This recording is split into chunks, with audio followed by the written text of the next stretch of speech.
teman-teman, Assalamualaikum warahmatullahi wabarakatuh. Salam sejahtera bagi kita semua, Om Swastiastu.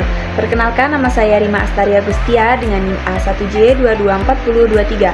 Saya di sini akan mempresentasikan mata kuliah semantik dengan topik konsep penamaan dan pendefinisian dalam kacamata semantik beserta contoh konsep penamaan dan pendefinisian. Sebagai alat komunikasi yang verbal, bahasa diartikan sebagai suatu sistem lambang bunyi yang arbitrer. Arbitrer itu bisa diartikan sebagai mana suka. Penamaan dalam KBBI diartikan sebagai proses, cara, perbuatan menamakan. Sementara itu, Krida Laksana mengartikan penamaan sebagai proses pencarian lambang bahasa untuk menggambarkan objek konsep, proses, dan yang lainnya. Semantik juga membahas tentang penamaan benda atau peristiwa. Penamaan adalah proses menyelidiki lambang untuk mendeskripsikan proses, objek konsep, atau yang lainnya. Penamaan terkait perjanjian belaka atau konvensional dengan masyarakat sosial. Penamaan atau pendefinisian adalah proses pelambangan suatu konsep yang mengacu pada suatu referen yang berbeda di luar bahasa.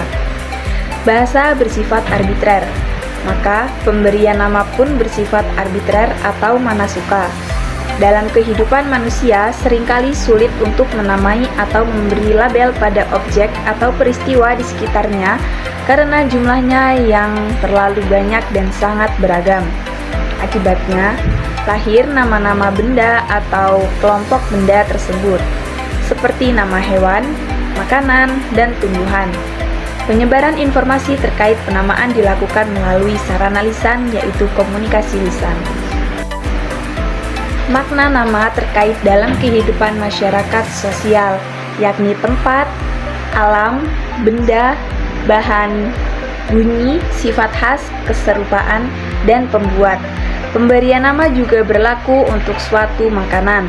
Masyarakat memberikan suatu nama kepada makanan tersebut tertentu memiliki kolerasi pada benda itu. Adapun beberapa penamaan terhadap suatu benda tersebut muncul, yaitu sebagai berikut. Yang pertama, peniruan bunyi. Peniruan bunyi atau onomatope adalah kata yang dibentuk berdasarkan tiruan bunyi. Ada beberapa kata yang terbentuk diperoleh melalui peniruan bunyi. Misalnya, binatang sejenis reptil kecil biasa disebut cicak karena bunyinya. Begitupun nama pada tokek karena bunyinya tokek. Yang kedua, penyebutan bagian. Dalam bidang sastra ada istilah pars pro toto, yaitu menyebutkan bagian suatu hal atau benda secara keseluruhan.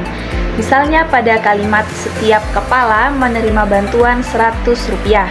Yang dimaksud bukan kepala itu saja, melainkan seluruh orangnya sebagai satu kesatuan.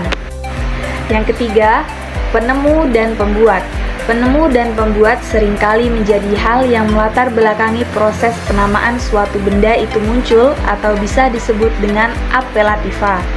Misalnya, seseorang yang menemukan ikan mujair, kemudian memberikan nama sesuai dengan nama penemu tersebut. Oleh karena itu, nama yang diperoleh dari penemu itu pembuatnya menjadi kita yang umum. Yang keempat, penyebutan sifat khas. Hampir sama dengan pras pro toto, tetapi yang membedakannya yaitu penamaan pada bagian. Ini diperolehi berdasarkan sifat khas yang ada pada benda tersebut. Sifat khas yang dimaksud adalah sesuatu yang mencirikan dan menonjol pada benda tersebut, sehingga berdasarkan ciri tersebut terbentuk nama bendanya. Misalnya, seseorang yang kepalanya tidak memiliki rambut disebut dengan panggilan botak, dan makanan yang berbentuk kerucut disebut dengan monyong.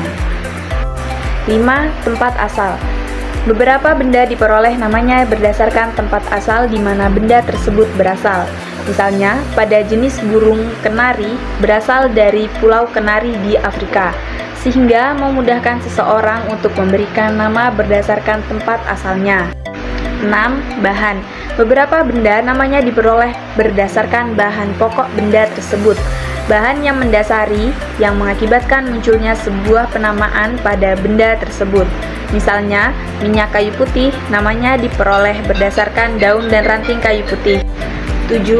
Keserupaan atau persamaan. Tidak jarang seseorang memberikan nama pada suatu hal berdasarkan keserupaan atau kesamaan.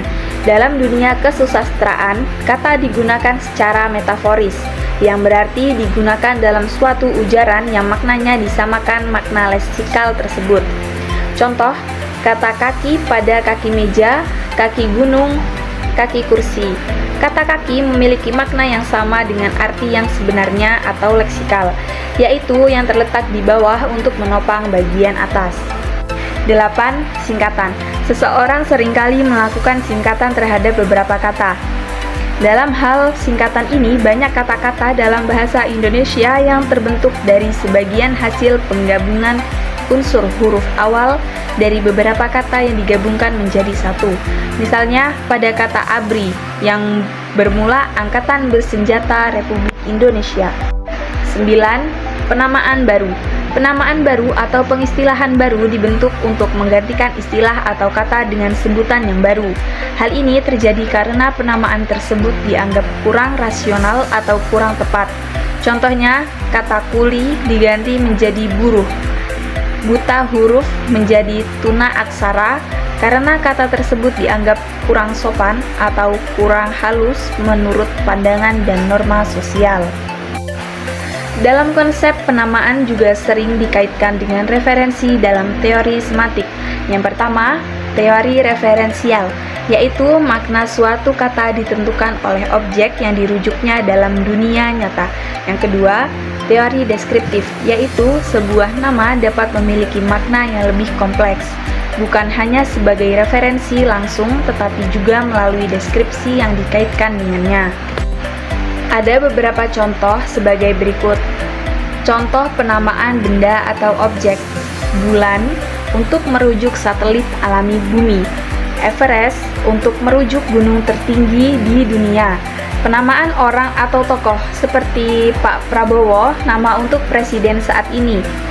Penamaan tempat seperti lapangan, nama tempat yang biasa digunakan untuk berolahraga. Pasar, nama tempat yang biasa digunakan untuk berbelanja. Pendefinisian juga memiliki beberapa sifat diantaranya. Yang pertama, definisi leksikal. Makna kata sebagaimana digunakan dalam bahasa sehari-hari. Contoh, ayam adalah hewan bertelur yang sering diperjualbelikan oleh manusia. Yang kedua, definisi stipulatif. Definisi yang dibuat khusus dalam suatu konteks tertentu. Contoh, dalam fisika, rumus kinematika tidak bisa digunakan untuk rumus dinamika.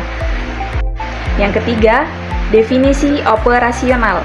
Menjelaskan suatu konsep berdasarkan cara pengukurannya. Contoh, kelulusan SNBP diukur berdasarkan nilai akhir. Yang keempat, definisi persuasif. Definisi yang dibuat untuk memengaruhi opini atau emosi. Contoh, pemerintah adalah orang yang selalu mencari cara untuk mendapat keuntungan pribadi. Baiklah, seperti itulah penjelasan materi yang saya jelaskan. Di sini juga ada kesimpulannya. Dalam semantik, penamaan dan pendefinisian berperan penting dalam membentuk makna dalam bahasa. Penamaan adalah proses memberikan label atau identitas terhadap suatu entitas, baik itu objek, individu, tempat, maupun konsep. Sementara itu, pendefinisian bertujuan untuk memberikan batasan dan penjelasan yang lebih jelas tentang suatu istilah, sehingga maknanya dapat dipahami dengan lebih tepat. Penamaan berkaitan dengan teori referensi, di mana suatu kata atau simbol mengacu pada entitas tertentu, sedangkan pendefinisian bisa bersifat leksikal, stipulatif, operasional, atau persuasif, tergantung pada tujuan dan konteks penggunaannya. Hubungan antara keduanya sangat penting dalam komunikasi, karena tanpa definisi yang jelas, suatu nama bisa memiliki makna yang ambigu atau berbeda-beda bagi setiap individu. Oleh karena itu, pemahaman tentang konsep ini membantu dalam penggunaan bahasa yang lebih efektif dan akurat. Sekian pemaparan materi dari saya. Saya akhiri. Wassalamualaikum warahmatullahi wabarakatuh.